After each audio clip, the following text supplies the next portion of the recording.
Alright everybody, so I'm back with the Rogue class. I decided to go with a Strong Heart Halfling on this one, so let's get right into it. So stats I'm going to throw in, I decided to be a Strong Heart and a Criminal, which gives me +3 to Dex. So with the racial bonuses and everything, I get a really good Dex. I'm going to toss as many points as I can in there to get 18.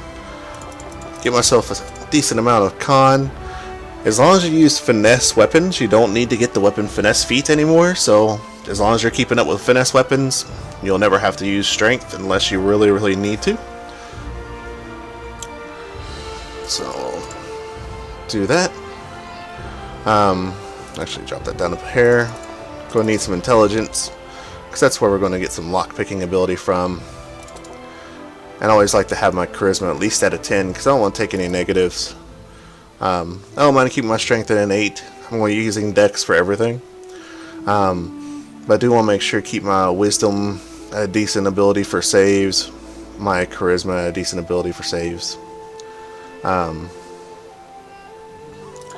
then, see, I've got 2 points left. Let's go ahead and toss the last 2 points in charisma, just because I like that. Alright. So abilities. You automatically get quite a few abilities starting off as a rogue. As you can tell, you only get 2 ability points. I know a lot of people were kind of sad to see that number, but you actually get quite a few starting abilities for the rogue, so you don't have to really spend as many points right off the bat. You automatically get your first rank in lockpicking and in search, so you can automatically do that. You also get your automatic ability to hide. Always need the ability to hide, and that's your main starting abilities you'll get. You get those 3 abilities to start off. So, starting off the Scoundrel, of course you can increase your hide to where you're getting a really insane bonus, +10 to stealth check. You automatically get hide, so later on you're going to unlock sneak attack. Everyone knows what sneak attack does. Level 2, you're going to get sneak attack because, well, that's what I like to do. I know I'm going to get sneak attack. It has 4 ranks in sneak attack, doing all kinds of extra damage. It unlocks the Knave's Gambit. Takes a little bit of a gamble, but it does increase critical range, and you lose some AC. So you're taking a gamble. You're more than likely going to get hit, but if you can get in there and crit somebody in the face with a really good sneak attack, you're gonna do really well. You're also going to unlock Sudden Strike. Great piercing damage. Gives you giving combat advantage for everybody. You can really pop in and out with a Scoundrel tree. I really like it a lot. This one, of course, Dirty Trick. The blinded ability is great, especially for when you're in a tight spot. You misty step into a big crowd, you backstab someone, you dirty trick a bunch of people blind, and you get out. If you play the rogue properly, you're doing a lot of quick strikes. You're popping in and out of combat, doing strikes and getting things dead. We have the Thief Tree. You can make yourself faster.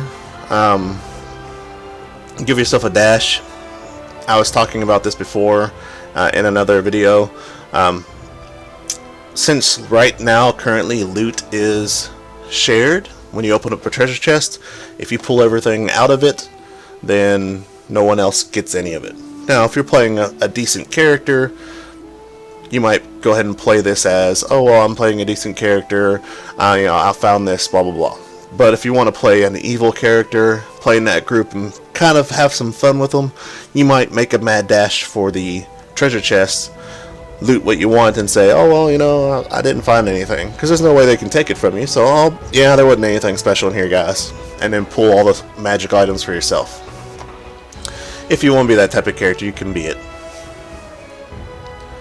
A lot of people have debated on whether or not that's good. I myself have debated about it, whether or not it's good, but in keeping in line with a thief or a rogue, I think it's really good. Here's expertise. This will give you some really good pluses for doing lockpicking and searching, disarming traps. This makes the rogue able to get into some locked areas and places that no other character can get. So that's really, really awesome. And of course the Slippery Mind, which helps you to with wisdom saving throws. Yeah, we have Disengage, great ability to get out of combat and get stealth. Have 3 ranks in that. Evasion, of course. Everyone knows what evasion is. That helps you out with your saving throws, so you take less damage on spells. Go for the throat. This helps to prevent spellcasters. As you can see, 3 ranks of that. So Thief has a really good tree. Assassin, this also helps with spellcasters. You see them casting a big spell, and then you throw this to double their cooldown speed, so they can't use it. You have all the way up to 4 ranks of that, where you can increase the duration to where basically that caster isn't going to get to cast that spell for quite a while. And you have Endanger, which it unlocks later on, level 5. Good extra damage. And then it's really good for making someone take an extra, even more damage. So great for backstabs. Death Strike. As you can see, if this person fails their con check, they're going to take a lot of damage, and later on it gets into a really, really ridiculous range of damage. Misty Step, one of the best abilities for rogues in the game. If you want to sneak in somewhere, hit somebody and Misty Step out, or if you're in combat and the fighters have gotten in and you see a big guy casting spells, you can Misty Step over there, start stabbing away at people. Really great ability. Substitution. I haven't seen this one done just yet, but it is a really, really interesting looking spell or ability. Kind of gives you this quick little dummy to get, and you get out of the way. Arcane Trickster. This is kind of a spell, quite a few different spells from the wizard style tree. You get Sleep. Everyone knows that Sleep is great. It actually works really well in this game, especially against beasts and things with low wisdoms. You get Hold Monster. Another great holding spells. Make yourself really, really insane in damage. Trickster's Implement. Give yourself extra damage in your weapons. Always good to have extra damage in weapons. So here we have the Confusion. Confusion's really, really good. I've been confused multiple times. It hurts a fighter real bad. Then we have the Versatile Trickster. Really good distraction ability. The Arcane Trickster works really well, and that's why I'm actually going to take Sleep, because it's a great starting thing. 2-weapon fighting. Most of the time you're going to be 2-weapon fighting. If you want to go crazy with some damage, this is the same tree you saw in the fighter tree. You're going to see it again in Ranger tree. You have your whirlwind attacks. Eventually go in there. You get Riposte, which can be really good for fighting some big heavy guys. Crimson Edge for that damage over time ability. And then Cage of Chains for slowing some people down.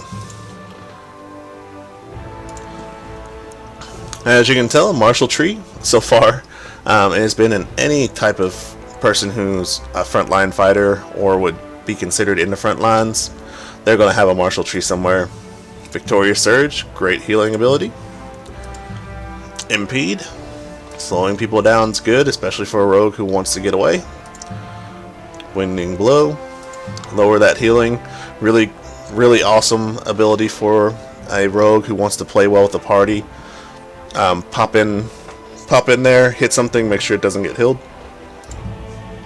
Break the Wall, another good ability for rogues as well. Pop in there, lower some AC on those big guys, and get out so that everyone can start burning through them. Flying Foe can be really abused if you want to use it. Throw yourself into a fight, or pull someone to you, hit them, and then get out, or pull them to your fighters. Stab them a few times and get out of there while you still have a chance. Archery Tree. This is good for you rogues who like to keep people away. Obviously, this is the same tree that was seen in the fighter tree. You have the archery with all the hunter's marks. Can also be really, really good fighting other rogues and giving yourself advantage. Split shot, really powerful range damage, as well as the arrow slay. And then the debilitating shot, which can be really good at slowing some people down. Alright, so there you have the rogue. Take the hidden dagger. And like before, you have portraits, different, all the voices are pretty similar. You have your alignments if you want to be evil or good, and your deities. So, there you go. And that is the rogue. Thanks a lot, guys.